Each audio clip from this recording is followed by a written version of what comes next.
Hej, mit navn er Christian Syversen, og jeg arbejder for Erhvervsakademiet Lillebælt på bygningskonstruktøruddannelsen. Jeg er i Singapore i forbindelse med en masteruddannelse, jeg tager i bæredygtig byggeri.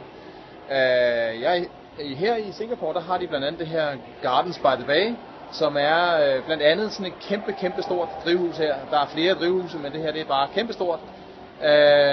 For at vise planter fra forskellige dele af verden.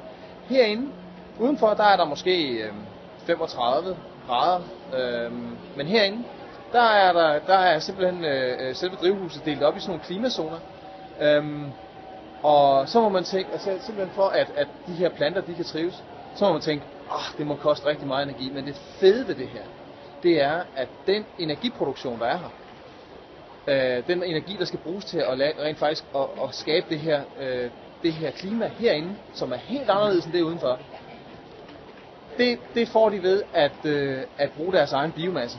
Der er ikke kun planter herinde, der er også planter udenfor, lokale planter.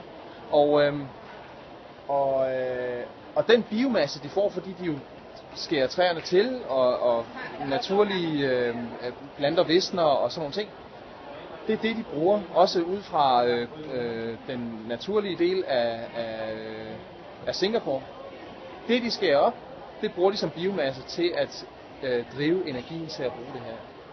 Og det er ret interessant, fordi det er CO2-neutralt, og det er jo rent faktisk bæredygtigt. Man kan så diskutere, hvorvidt at det at lave et drivhus, hvor man så har en masse importerede planter og sådan noget der, det måske er, om det er bæredygtigt. Men når det nu er, at behovet er der, at man laver sådan en sindssyg idé med at bygge sådan et kæmpe drivhus her, og faktisk flere drivhus også længere nede, at når man er sindssyg nok til at ville have det, så skal man også være sindssyg nok til også at lave energiforsyningen CO2-neutral, og det har de gjort her. Og det er ret inspirerende og ret bæredygtigt faktisk.